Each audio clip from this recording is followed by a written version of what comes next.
South Central, Los Ángeles. Aquí viven las bandas callejeras más peligrosas de Estados Unidos, los Bloods y los Crips. Empezaron como matones de escuela, pero su influencia se extendió como un virus. ¿Estás dispuesto a robar? ¿A saquear? ¿Al pillaje? Estas bandas rivales se enfrentan a tiros en sangrientas vendetas. El objetivo principal es que se celebre el mayor número posible de funerales. Las calles se llenan de sangre y la policía declara la guerra a las bandas. Y luego os meteremos en la cárcel. Eso es lo que os espera, así que largaos de la ciudad. La presión de la policía convierte las calles en un polvorín. Cuando explota, la violencia de las bandas siembra el caos en la ciudad de Los Ángeles. Hollywood, 21 de marzo de 1972. Después de un concierto en el Palladium, los asistentes se diseminan por las calles. Entre ellos pandilleros juveniles. Aunque no estuvo en el Palladium, Angelo White los conoce bien.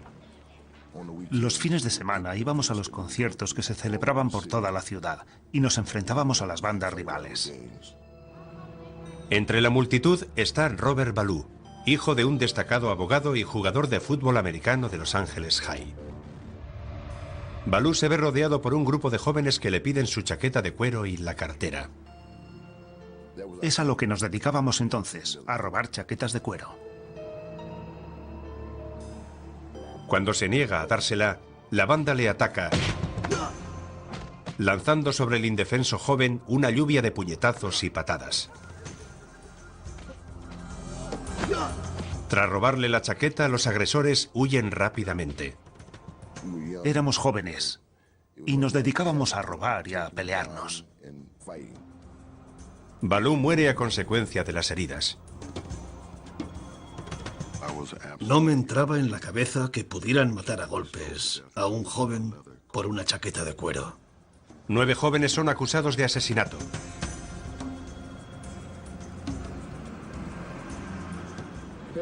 Diez de ellos suben a un coche y dan vueltas por las calles hasta que ven a una persona que camina sola.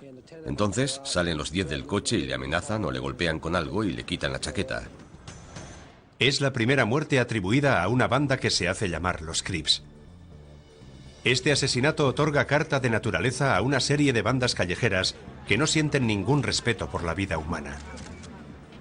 Los agentes de policía sabíamos que nos enfrentábamos a un gran problema.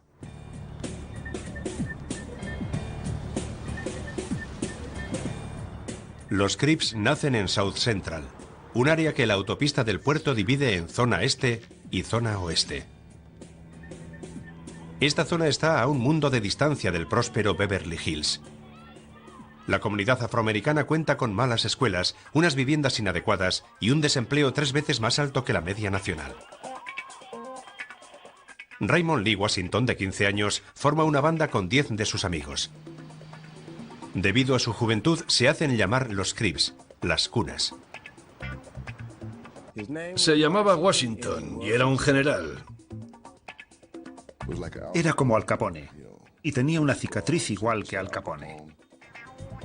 Para los jóvenes Crips de Washington, los disturbios de Watts de 1965 son un recuerdo cercano. La frustración y el resentimiento por su marginación social y la brutalidad policial hicieron salir a la comunidad negra a las calles.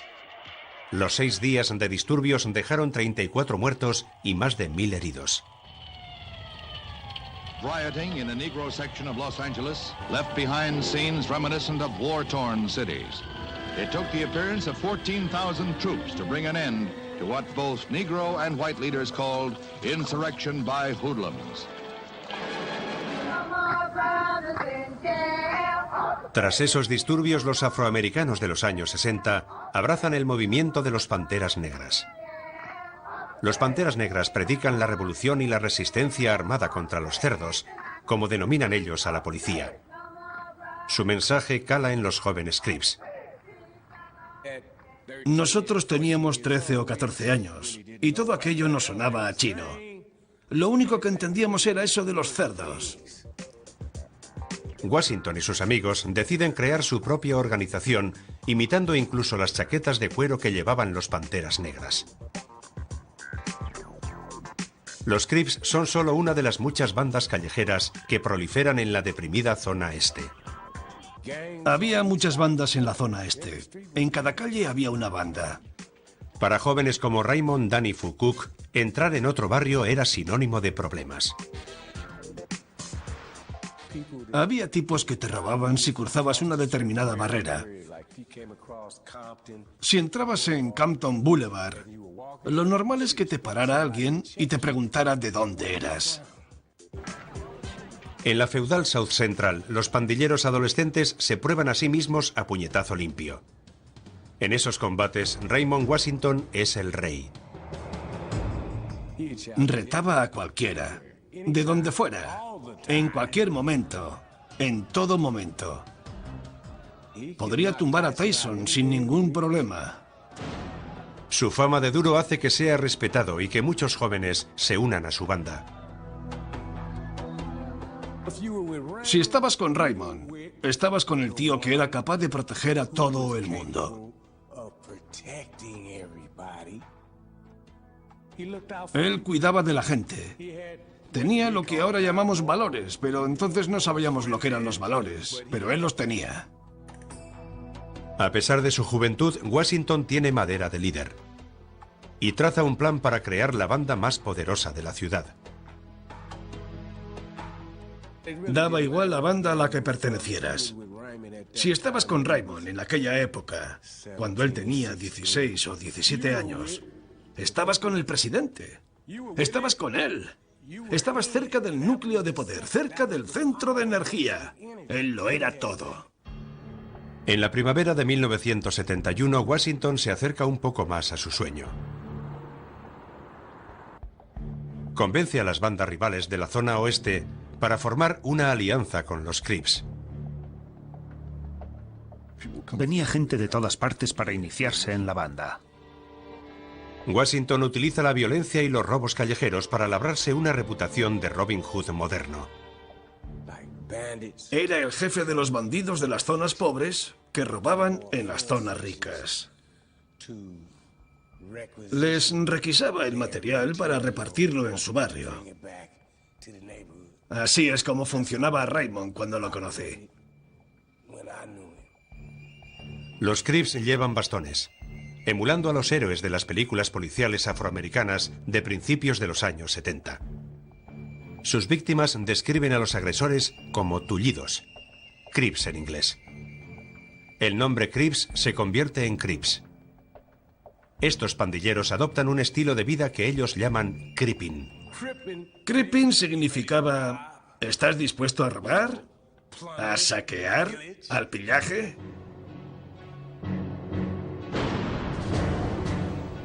El sheriff Ken Bell patrulla las calles de South Central y es testigo del ascenso de los Crips. Empezaron a crecer calle a calle, barrio a barrio. Las escuelas se convierten en centros de reclutamiento de pandilleros adolescentes. Empezamos a sancionar a los chicos, a expulsarlos y a repartirlos entre diferentes escuelas. El propio Washington es expulsado de varias escuelas por pelearse. Pero al intentar acabar con la violencia, las autoridades escolares no hacen más que empeorar la situación. Los elementos conflictivos empezaron a moverse por todos los barrios de Los Ángeles. Cuando les expulsaban de una escuela, iban a otra, y en la nueva reclutaban a nuevos chicos. Y así es como crecieron los Crips. En 1972 hay 6 bandas de los Crips en Los Ángeles. Se enfrentan a cualquiera que se interponga en su camino. Chiti chiti bang bang. Los Crips no mueren, se multiplican. Crip o muerte. O eras un Crip o estabas contra nosotros. Aunque son muchas las bandas que sucumben a la presión de los Crips, hay unas cuantas dispuestas a defender su territorio. De Stoker a Wilshire y de Fairfax a Figaro. Hubo un tiempo en que todo eso era de los Blackstones. T. Rogers es el fundador de una banda de la zona oeste llamada los Black P. Stones, los Piedras Negras, y no acepta que los Crips entren en su territorio. Los tíos del otro lado de la doble línea amarilla venían a nuestro barrio a violar, robar y a asaltar casas. Así que les dijimos que para cometer esas fechorías se quedaran en su zona, que lo hicieran en su barrio. Y fue entonces cuando empezaron los enfrentamientos y las peleas. Los Black P. Stones se ponen en contacto con otras bandas para detener la expansión de los Crips. Organizamos una reunión en el Instituto Manual Arts, a la que asistieron 4 grupos. Todos acordamos defendernos mutuamente. Y si alguno de nosotros tenía problemas o necesitaba ayuda, los otros le apoyarían en lo que hiciera falta. Ya sabes, cuantos más mejor. Para distinguirse en la batalla, los dos grupos eligen un color distinto. Los Crips van de azul, y la Alianza Anti-Crips elige el rojo y se hacen llamar los Bloods. Estas pequeñas pandillas de matones adolescentes se han convertido en 2 ejércitos urbanos. Los Bloods y los Crips están a punto de entrar en guerra. No pensamos en que acabaríamos enterrando a nuestros mejores amigos.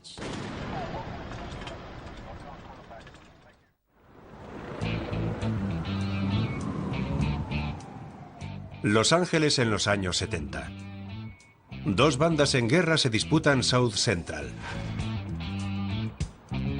Los Bloods y los Crips se multiplican por toda la ciudad. Se establecen límites y fronteras en la guerra por el control territorial. Los Crips pasan a la ofensiva lanzando ataques contra los barrios rivales. Íbamos a las fiestas y a los bailes que se organizaban y empezábamos a pelearnos. De eso se trataba. Eran auténticas batallas campales. Utilizaban cadenas de bici, gatos de coche, palos o bates de béisbol. Pero los Crips superan en número a los Bloods por 3-1. Los Bloods necesitan algo más que la fuerza de los puños para hacerles frente. Tenían que conseguir armas para neutralizar nuestra superioridad numérica. Los días de las peleas a puñetazos han terminado. Los robos aumentan a medida que estos pandilleros inician su propia carrera armamentística. Entras en una casa, robas una escopeta, le recortas el cañón y ya tienes una recortada. Las del calibre 22 y 32 eran muy populares. Ahora tanto los Bloods como los Crips llevan armas de fuego. Raymond Lee Washington, el fundador de los Crips, reniega del uso de las armas. Cree que los hombres de verdad demuestran su valor a puñetazos. Pero en 1974 Washington es encarcelado por robo en segundo grado. Entre rejas, el luchador callejero de la vieja escuela se siente decepcionado con la banda que fundó. Mientras tanto, en las calles, la guerra entre los Crips y los Bloods entra en una nueva fase con el nacimiento de los tiroteos móviles. 1974, Baldwin Village. T. Rogers, de 16 años, y sus Black P. Stones pasan las horas delante de la casa de la madre de Rogers. Todo el mundo venía a casa de mi madre. Su casa era nuestro lugar de reunión y todo el mundo iba allí a hacer los deberes o a bailar. Las chicas le contaban sus problemas a mi madre y los chicos andábamos por allí. Levantábamos pesas, boxeábamos, jugábamos al fútbol, ya sabes, todas esas cosas que hacen los chicos.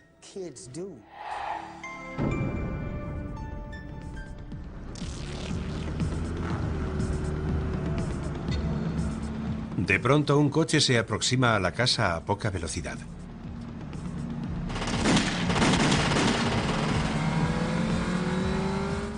Ha nacido el tiroteo desde el coche. Después del tiroteo hicimos recuento y todo el mundo gritó su nombre.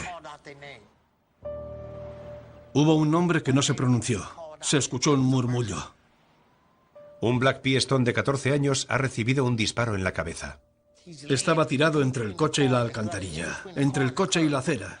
Yo me agaché y apoyé su cabeza en mi regazo. Sus sesos se escurrieron entre mis dedos. Tuve que ir a casa de su madre, de su hermana y de su hermano pequeño. Tuve que ir a su casa y decirles que lo habían matado por estar conmigo. ¿Y quién soy yo?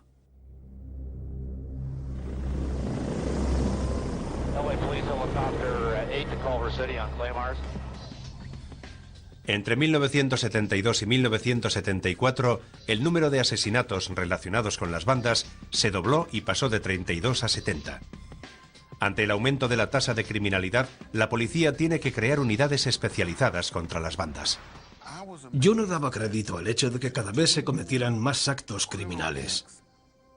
Daba igual el número de gente que encarcelaras. Siempre había otro incidente. Llegó un punto en el que te preguntabas qué estabas haciendo tú allí. Porque el problema era demasiado grande. En South Central hay un flujo constante de nuevos reclutas. Kershawn Scott se une a los 8 Trey Gangster Crips con solo 12 años. Adopta el alias de Lil Monster. Para Scott y sus amigos, las armas y los tiroteos son una parte más de su vida. Al principio no noté ninguna diferencia porque la gente que me rodeaba no había cambiado. Eran los mismos chicos con los que había crecido desde que llevábamos pantalones cortos, con quienes había jugado a las canicas y había volado cometas. Pero ya no jugábamos a las canicas ni volábamos cometas, ahora pegábamos tiros. Esta nueva generación de niños soldado debe demostrar su valía. Ellos lo llaman trabajo. Trabajar puede consistir en escribir tu nombre en las paredes, pintar con spray, robar a la gente, dar palizas o incluso cometer un asesinato. Vas subiendo de rango según lo que hayas hecho. Obviamente, cuantos más trabajos haces, mayor es tu reputación. Más respeto te tienen y más rápidamente subes. Yo me tomé mi posición en el grupo muy en serio. Todos los días me ponía ese uniforme y me iba a trabajar.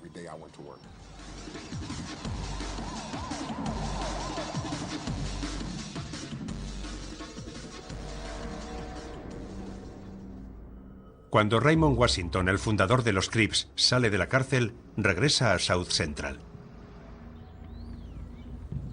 El sheriff Campbell lo ve por primera vez en un funeral en South Central. Abrí bien los ojos. Estaba observando a todos los pandilleros que se habían congregado para asistir al funeral y vi cómo se acercaba Raymond. Vi llegar a Raymond y de pronto todo el mundo le rodeó. Ha llegado el padrino. La personalidad de Washington sorprende a Bell. Me impresionó, porque no era el típico fanfarrón. Era más bien de maneras suaves. Puede que se comportara así porque yo era policía, pero siempre me sorprendió comprobar que sabía estar en su sitio. El sheriff Bell cree que el fundador de los Crips puede utilizar su influencia para detener el baño de sangre. Yo confiaba en que si nos poníamos en contacto con él, podíamos ayudarle a hacer algo positivo, porque yo creía en lo que él quería hacer. Pero para cuando volvió a casa, los Crips habían crecido mucho. Durante su ausencia, los Crips se han hecho poderosos y escapan al control de Washington. Ahora hay 45 bandas Crips repartidas por Los Ángeles. Pero no solo se enfrentan con los Bloods, también se enfrentan entre ellas. Había muchos barrios y cada uno tenía su propia banda. Todos eran Crips, y por eso a veces te ponías a pegar tiros pensando que le estabas disparando al enemigo y resulta que les estabas disparando a los Crips. Y si disparas contra un Crip, sabes que ese Crip volverá a por ti. Estas luchas internas acaban con la paciencia del padre fundador de los Crips.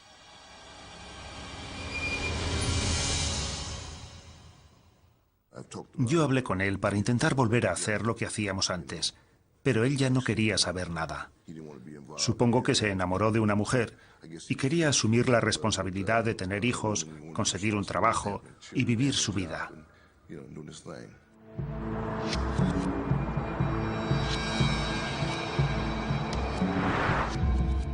9 de agosto de 1979. Raymond Lee Washington está en esta esquina de la 64 y San Pedro.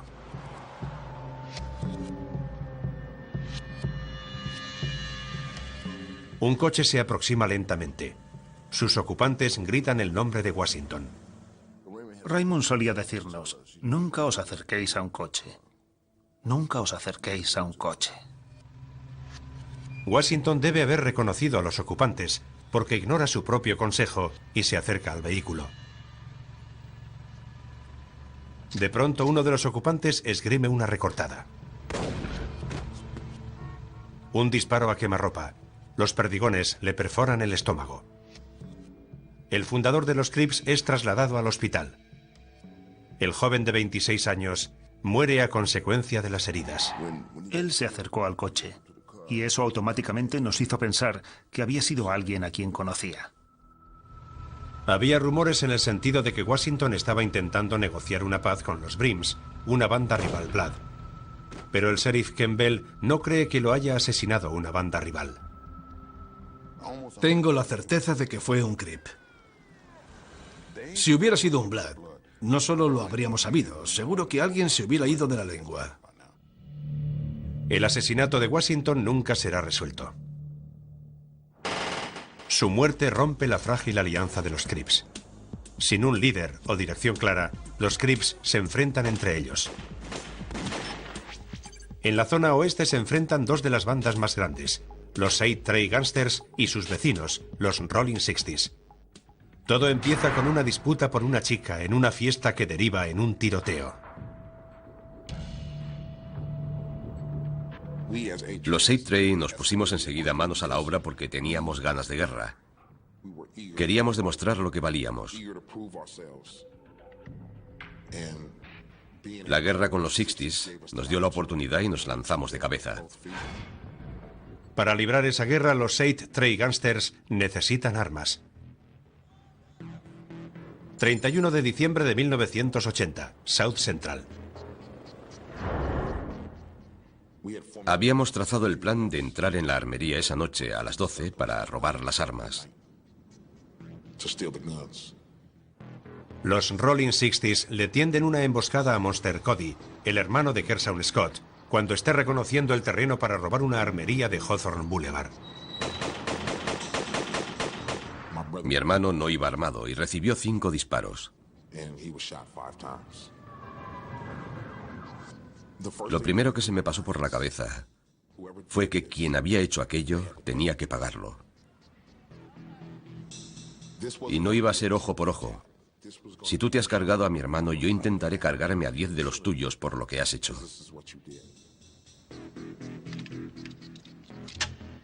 Planeé una misión de venganza.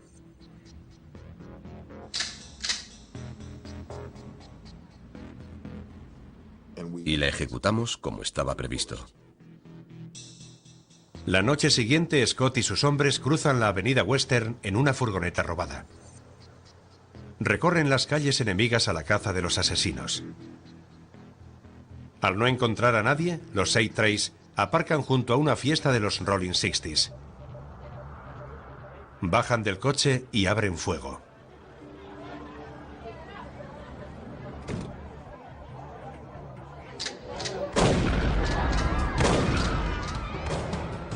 Scott mata a una persona y hiere a 4 más. Un mes más tarde estaba en la cárcel por asesinato, junto a todos los que me acompañaron. Kershaw Scott cumple una condena de casi 6 años en la California Youth Authority. Solo tiene 15 años. Si hubiera tenido un año más, aún seguiría en la cárcel. Y ya hace 21 años que salí de allí.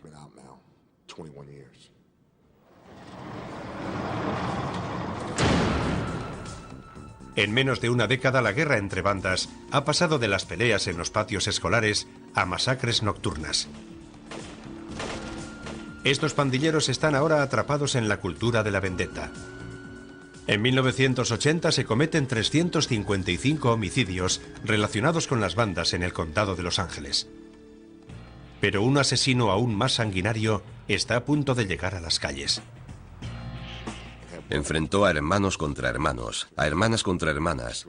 Esa droga hizo que las madres vendieran a sus hijos.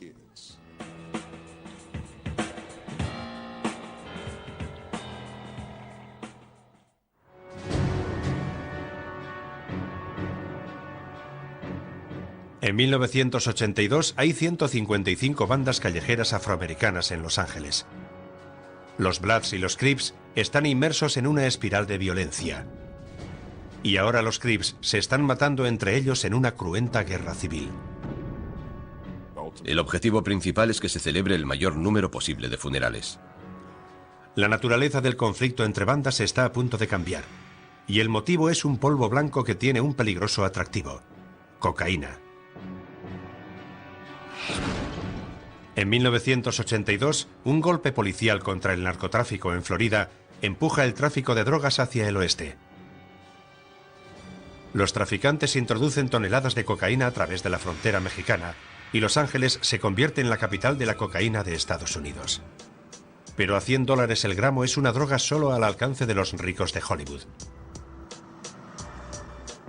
En busca de mayores beneficios, los traficantes empiezan a producir una nueva droga mucho más peligrosa y asequible: el crack. Kershaw Scott sale de la cárcel en 1986, con 21 años. Ha cumplido una condena de 6 años por un asesinato cometido en venganza por la muerte de su hermano. No aprendí la lección. Aprendí a ser mejor delincuente. Recibe una bienvenida de héroe.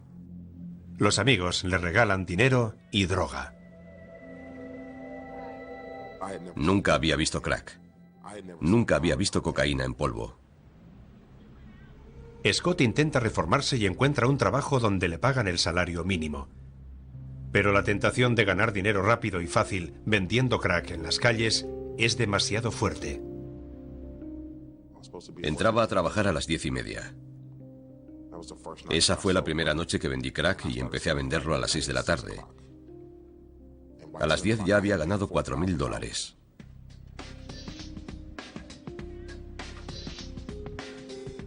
Y supe que no me presentaría al trabajo. Esta forma fumable de cocaína es el sueño de todo traficante de drogas.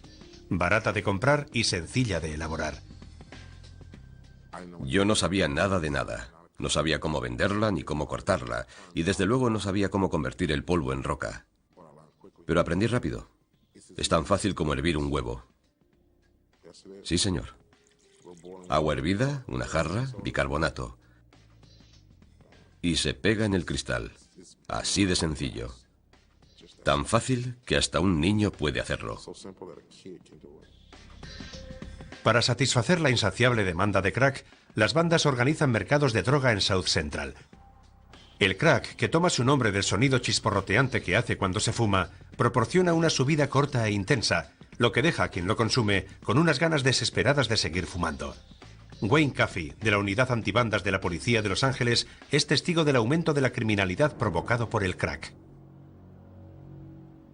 Aumentaron los atracos, los robos en casas, los robos de automóviles. La gente enganchada a la cocaína en roca hace lo que sea por conseguirla. Y muchos vendieron todo lo que tenían. Había gente que estaba dispuesta a hacer lo que fuera para conseguir el dinero. Algunos le robaban el gato al vecino y lo vendían para poder comprar cocaína en roca. El Blood T. Rogers es testigo de cómo su comunidad se deshace cuando el crack asola su barrio como si fuera un huracán. Te pones en una esquina a vender crack, sexo o hierba, y de pronto, un chaval de 13 años gana en una semana más que su madre en todo un año. Ese chaval se convierte en el cabeza de familia. Y su madre se convierte en su mejor cliente. Algo falla cuando pasa esto.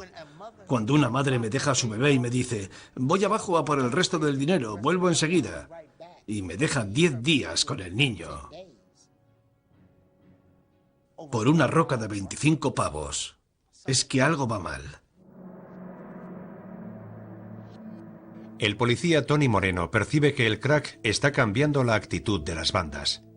Los pandilleros que se convirtieron en buenos empresarios, en buenos traficantes de droga, se distanciaron de la vida de las bandas, porque la vida de las bandas ya no les interesaba. Si estás ganando $10.000 a la semana, no te sale a cuenta enzarzarte en un tiroteo en una fiesta o en un parque. no tiene sentido, porque ya están ganando dinero y ese es ahora su objetivo. Al tiempo que cambia su objetivo, también cambia la estructura de las bandas. Sus miembros se sirven de la fortuna que están amasando para vivir como las estrellas de Hollywood. De pronto empezamos a ver a Crips y Bloods con dinero. Se compraron cochazos, hablamos con ellos, registramos sus casas y encontramos fotografías. Y se les veía en Hawái, en Aspen, Colorado, esquiando. ¿Qué está pasando aquí? Pandilleros convertidos en traficantes ricos pueden ahora permitirse que sea otro quien haga el trabajo sucio. Se apartan de la vida de las bandas. Pero mantienen su relación con ellas porque pueden necesitar que les hagan un trabajo o que les muevan un cargamento de droga.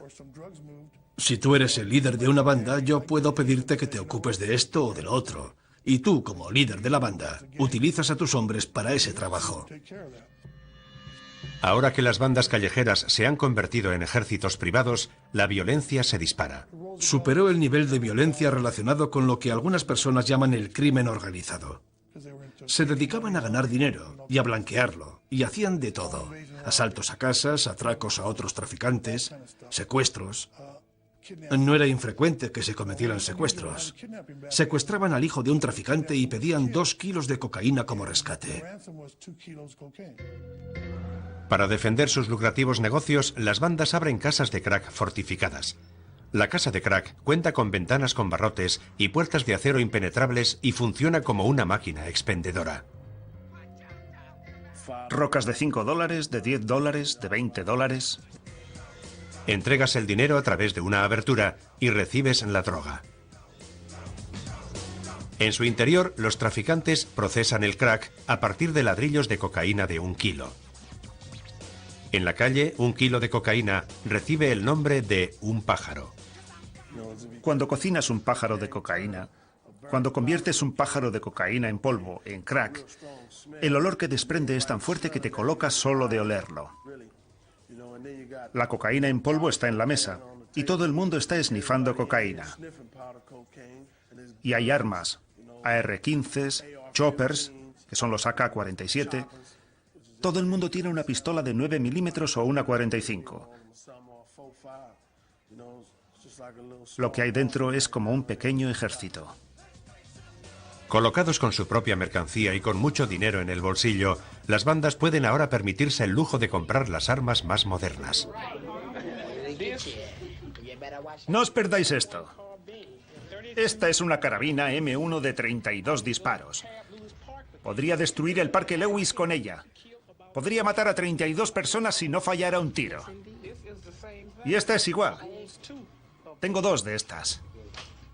En lugar de tener una pistola barata de 5 disparos, ahora aprietan el gatillo y disparan una ráfaga de 20 tiros. Y esos 20 tiros vuelan por todas partes. Así que cada vez hay más víctimas inocentes. South Central es ahora tan peligroso que los vecinos duermen en la bañera para no ser alcanzados por una bala perdida. En 1987, en Los Ángeles, se comete un homicidio relacionado con las bandas cada 24 horas. Pero la guerra entre las bandas tiene que llegar a los barrios de clase media para que la ciudad de Los Ángeles exija que se tomen medidas.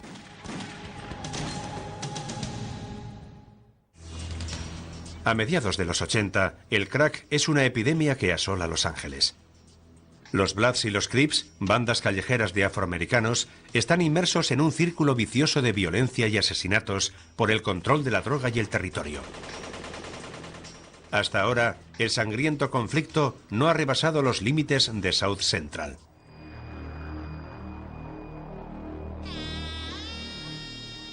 ...30 de enero de 1988... sábado noche en el acomodado barrio de Westwood Village.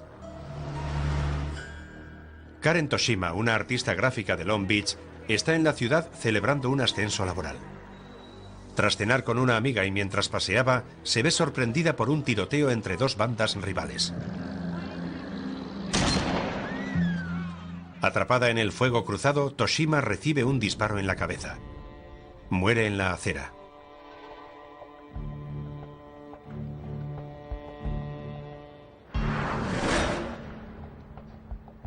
El tiroteo horroriza a los angelinos de clase media. Ahora saben que la violencia de las bandas puede estallar en cualquier parte. La ciudadanía exige que la policía tome medidas. 9 de abril de 1988. Daryl Gates, jefe del Departamento de Policía de Los Ángeles, lanza una operación contra las bandas. Él la llama Programa de Desarrollo Cultural.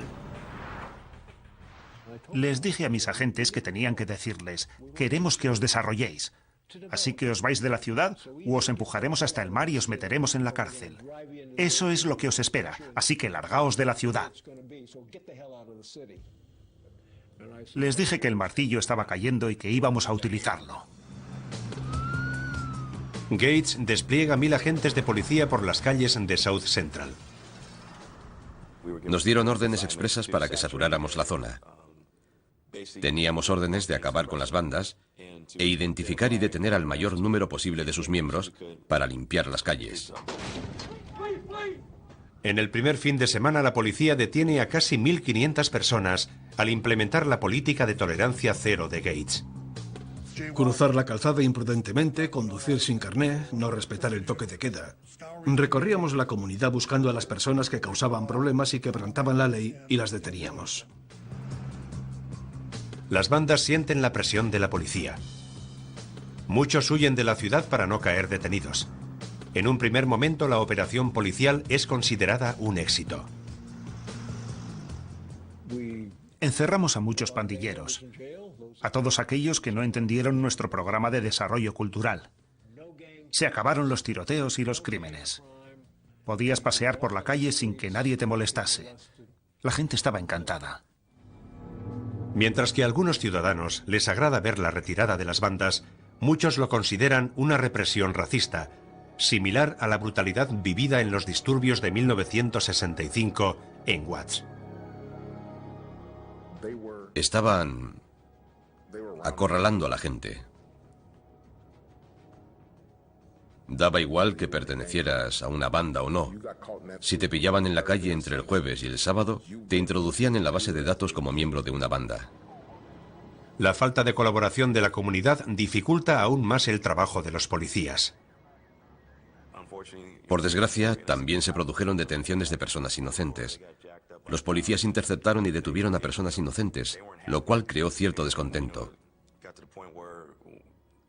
Se llegó a crear una gran fractura entre la policía, nosotros, que se suponía que teníamos que proteger a esas personas, y la gente de la comunidad, que se suponía que debía confiar en nosotros. Perdimos su confianza. Gates recibe un aluvión de críticas. Me bombardea la corporación municipal, me bombardea el alcalde, me bombardean desde todas partes.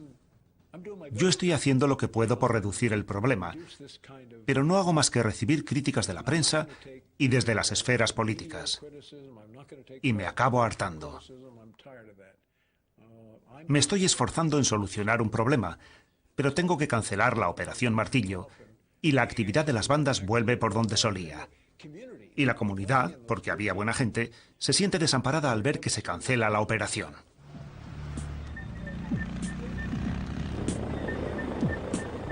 Tras practicar cerca de 25.000 detenciones, la guerra de Gates contra las bandas llega a su fin.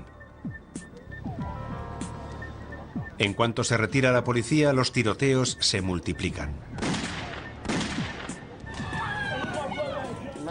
La vida en la ciudad de Los Ángeles es un infierno. Se ha cometido un número récord de asesinatos en julio y agosto. Aquila Sherrills tiene 12 años cuando se une a los Crips de la calle Grape de Watts. Pero abandona su hogar del barrio de viviendas subvencionadas de Jordan Downs cuando cambia la vida en las calles por la universidad. Fue casi una intervención divina, pero pude escapar del barrio. No tenía ningún interés en volver a casa. Cuando llegaban las vacaciones no iba a casa, me quedaba en el campus. Todo el mundo se iba y yo me quedaba en mi habitación, porque cada vez que llamaba a casa habían disparado o matado a alguien. Además, mi hermano andaba con las bandas y vendía drogas y todo eso, y acabaron pegándole un tiro. Sherrills reacciona convirtiéndose en activista comunitario. Regresa a su barrio de Watts y empieza a trabajar para conseguir una tregua entre bandas rivales. Pensamos que si conseguíamos alcanzar un tratado de paz entre los barrios de Jordan Downs y Nickerson Gardens, esa paz y ese movimiento podrían tener un efecto dominó en el resto de los barrios. Sherrills se enfrenta a un duro reto. Tras casi 20 años de asesinatos y caos, hay mucho odio y rencor. Aunque todos estábamos de acuerdo en que era una buena idea y en que debíamos conseguir la tregua entre todos, nadie dio el primer paso, ni se significó. Por fin un rayo de esperanza. Los Bloods y los Crips empiezan a hablar. Pero las esperanzas de paz se ven amenazadas debido al juicio a 4 agentes de policía acusados de apalear a Rodney King, un conductor negro.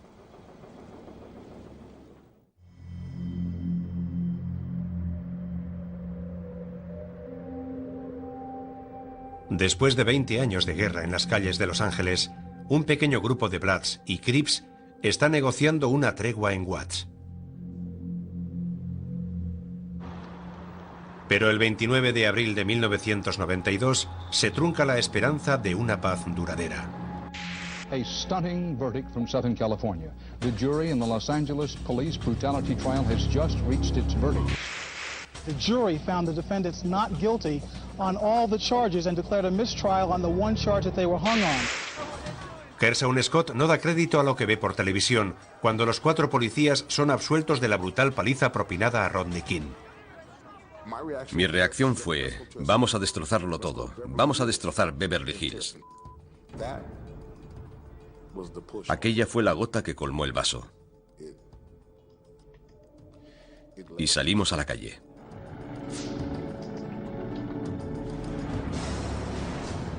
Los disturbios estallan en la avenida Normandy cuando la banda de Scott saquea una licorería. Cuando llega la policía, la multitud vuelca su ira sobre ellos. Lo que empezó siendo un intercambio de gritos e insultos degeneró en una lluvia de piedras, ladrillos y botellas sobre la policía. La multitud se muestra tan hostil que la policía debe retirarse por su propia seguridad. Y nos quedamos allí, en la esquina de Florence y Normandy, como si hubiéramos derrotado a la policía. A partir de ahí, toda persona que pasara por esa intersección y no fuera negra, tenía problemas.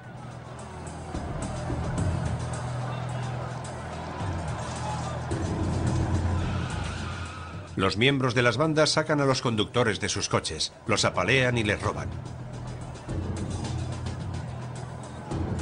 Son las 18:45. El camionero blanco Reginald Denny se aproxima a la intersección sin saber que han comenzado los disturbios.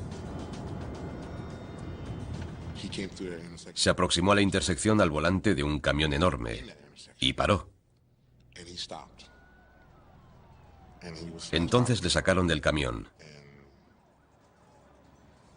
y le dieron una paliza cruel e innecesaria. Un compañero Crip de Scott, Damian Football Williams, golpea a Denny con un ladrillo. El sonido del ladrillo al impactar con su cabeza me hizo alejarme de allí. Aquello no estaba bien. No estaba nada bien.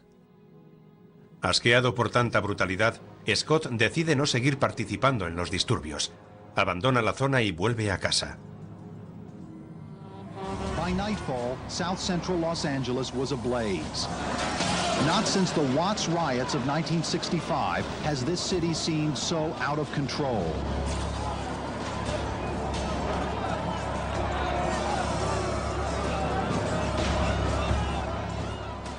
Durante 6 caóticos días, las llamas se apoderan de South Central.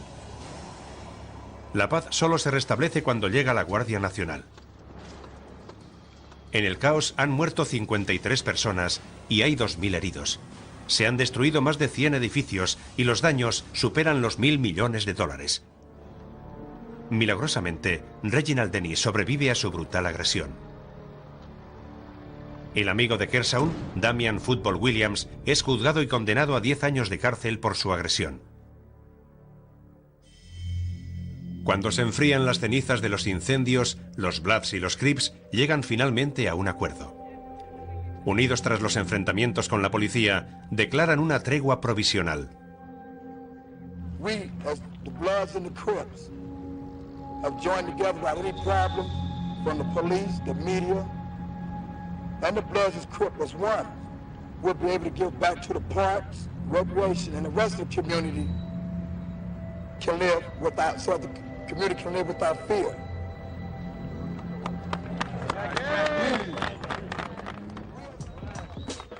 Los vecinos de South Central pueden volver a pasear por sus calles.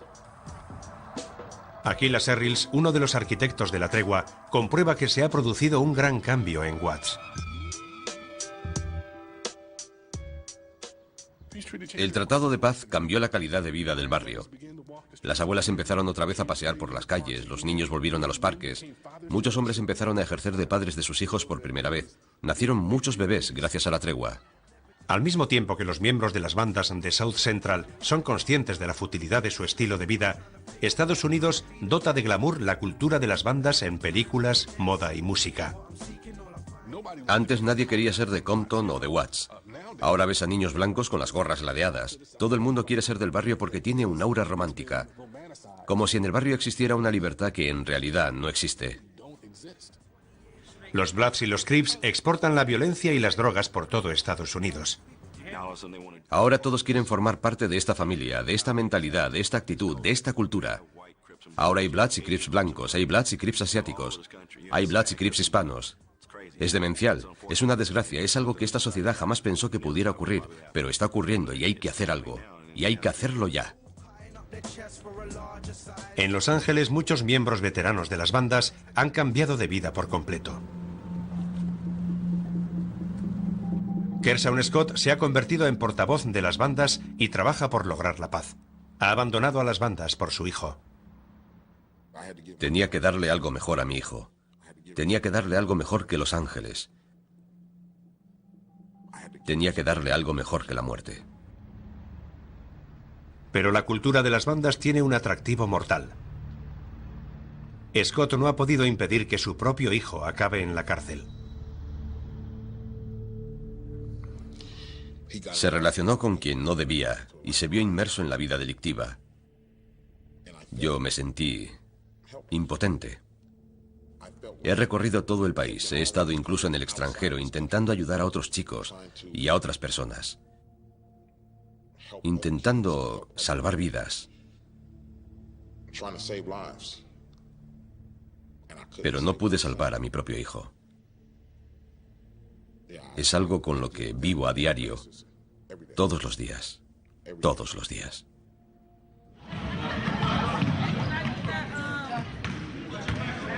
En la actualidad, el Blood T. Rogers trabaja como mediador social y entrena un equipo de baloncesto en el que los Crips y los Bloods han cambiado las pistolas por el balón. Lo que más lamento es que lo que creé fue una plataforma para la muerte.